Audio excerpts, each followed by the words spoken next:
We had Dan Wetzel on, who wrote the book Death to the BCS. That book, I know you're familiar with it. He is advocating a 16-team playoff. Is that what you want? Is that what your people want? Tell me what you want to see happen. Well, I think that it's most important that we move to a postseason system that is accessible and that is competitively decided. One of the problems with the existing system is that it's decided by pundits rather than what happens on the field, and there's a glass ceiling in college football, and we would like to eliminate that and move forward with the system. As far as a particular structure, I think there are 1,000 ways to skin this cat.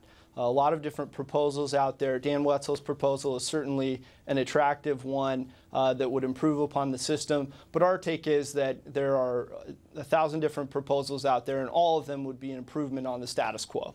All right, Matthew, let me challenge you on something here, because I need you to help me understand this. One of the things that your political action committee has done, which is look at the tax returns for the BCS Bowl. And these are public tax returns. I get that. I understand that the lawyers that you brought in were volunteers. There was no money changed hands.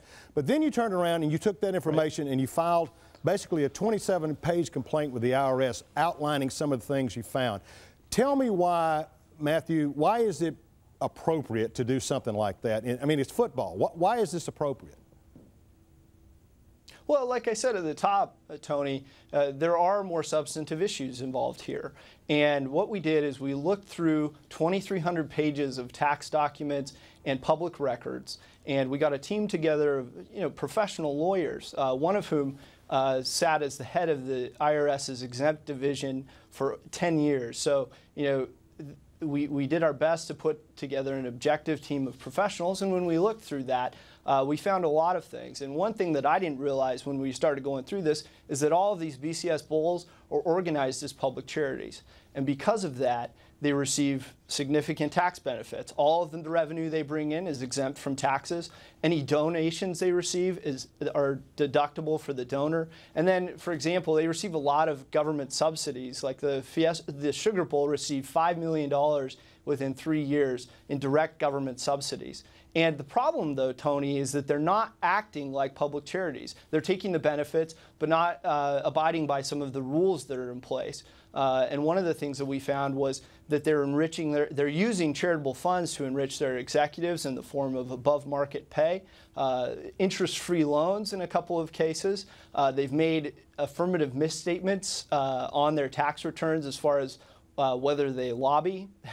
They haven't disclosed $1.2 million worth of lobbying expenditures, and then they're intervening in political races by giving contributions. They're using charitable funds for all these purposes, and so we didn't want to look the other way. We thought that we would file a complaint so that this could be even more thoroughly looked into, and I think that the report speaks for itself. It was a professional work product.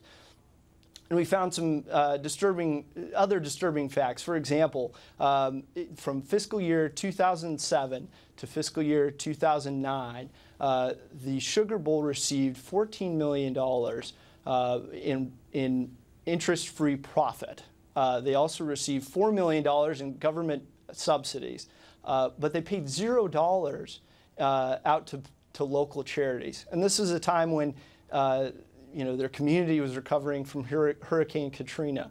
And so when you look at those types of facts, this is troubling, and it goes beyond the fact that it goes beyond a game. These are organizations that are claiming to benefit their community and to solely benefit the public, but what we found was that they just aren't.